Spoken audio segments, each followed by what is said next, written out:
Bismillahirrahmanirrahim. Assalamualaikum warahmatullahi wabarakatuh. Bagaimana kabar kalian hari ini? Semoga tetap semangat meskipun kita dalam keadaan berpuasa, tapi tidak mengurangi rasa semangat kita untuk belajar.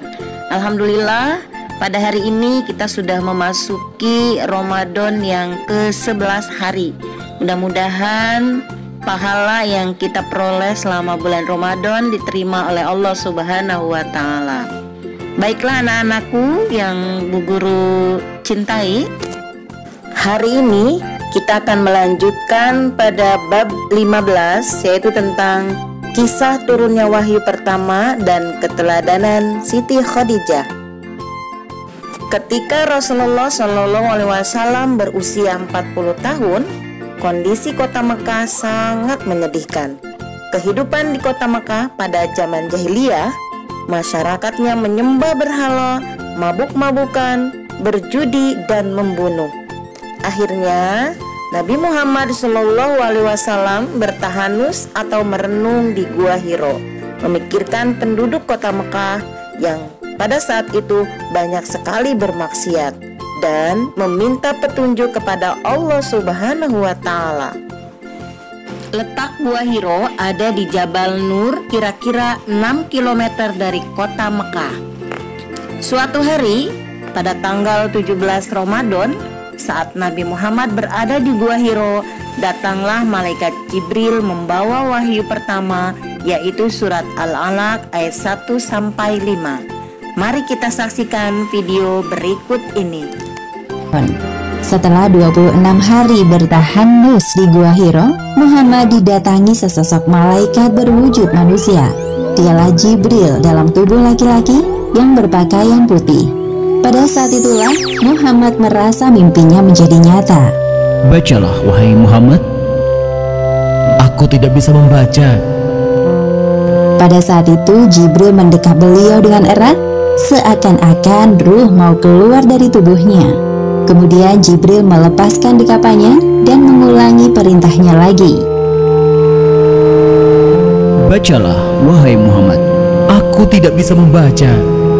Untuk ketiga kalinya, Jibril mendekap Muhammad sampai dadanya terasa sesak, lalu kembali melepaskannya dan mengulangi perintahnya sekali lagi.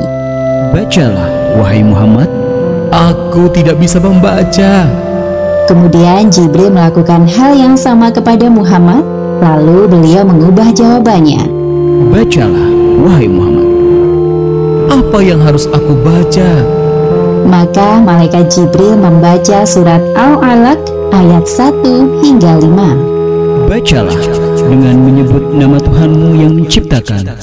Dia telah menciptakan manusia dari segumpal darah. Bacalah, dan Tuhanmu lah yang maha pemurah, yang mengajar manusia dengan perantara kalam. Dia mengajar kepada manusia apa yang tidak diketahuinya. Ayat pertama surat Al-Alaq menyampaikan perintah kepada Muhammad untuk menjadikan Al-Quran sebagai pedoman hidup manusia. Setelah menyampaikan wahyu, tiba-tiba Jibril menghilang dari tempatnya. Muhammad yang menyadari ketidakhadiran Jibril merasa ketakutan, lalu beliau langsung berkemas untuk pulang.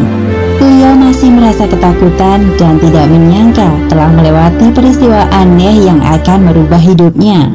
Muhammad turun dengan cepat dari gunung dan melewati padang pasir luas. Tiba-tiba terdengar suara dari langit. Wahai Muhammad, engkau adalah utusan Allah. Aku adalah Jibril.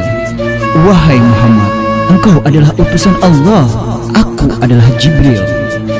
Wahai Muhammad, engkau adalah utusan Allah. Aku adalah Jibril. Muhammad yang mendengar suara Jibril menghentikan langkahnya dan melihat ke arah langit. Itulah kali pertama Muhammad melihat Jibril dalam postur malaikat.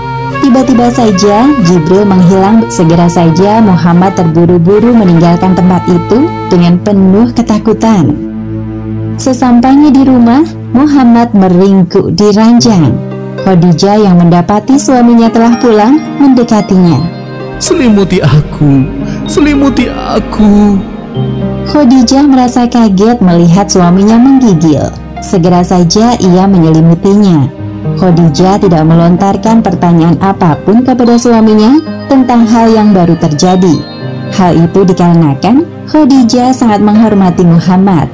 Lalu Khadijah menyiapkan air minum di dekat suaminya dan menunggu penjelasannya. Setelah keadaan tenang, Muhammad menceritakan kejadian yang baru menimpanya secara detail kepada Khadijah dengan dipenuhi perasaan takut dan bingung.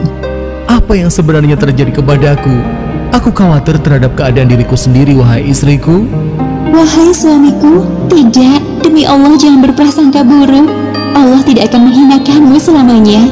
Engkau tidak pernah memutus tali silaturahim. Engkau selalu membantu orang yang kesulitan, memberi makan orang miskin, menjamu tamu yang datang, dan menolong orang yang menegakkan kebenaran. Khadijah berusaha mengingatkan suaminya bahwa Muhammad adalah orang yang pantas menjadi seorang Rasul Allah. Bagaimana kalau kita temui Paman Warokoh? Beliau pasti tahu mengenai hal ini. Baiklah, mari kita ke sana. Segera saja mereka berdua menemui Warokoh bin Naufal, seorang pemeluk Nasrani yang menulis buku dalam bahasa Ibrani dan juga menulis Injil dalam bahasa Ibrani atas izin Allah. Karena usia yang terpaut jauh dari Khadijah, Warokoh terlihat semakin tua. Wahai anak pamanku, apa yang membawamu kemari? Aku bersama suamiku Muhammad. Ada hal penting yang ingin ia ceritakan kepadamu. Ceritakanlah jika hal itu mengganggumu, wahai Muhammad. Apa yang engkau lihat? Kemudian Muhammad menceritakan apa yang dilihatnya kepada Warokoh. Warokoh menyimak setiap detail cerita Muhammad dengan sungguh-sungguh dan terheran-heran. Itulah kisah turunnya wahyu pertama dan keteladanan Nabi Muhammad SAW. Setelah kejadian itu, Siti Khadijah berkunjung kepada pamannya untuk menanyakan perihal kejadian itu. Khadijah menyampaikan kabar gembira ini kepada suaminya. Nabi Muhammad SAW telah menerima wahyu pertama dari Allah. Peristiwa ini terjadi pada tanggal 17 Ramadan 610 Masehi. Ini saja yang dapat Bu Guru sampaikan. Jika sudah menyimak video ini, silahkan klik daftar hadir di link di bawah ini. Terima kasih. Wassalamualaikum warahmatullahi wabarakatuh.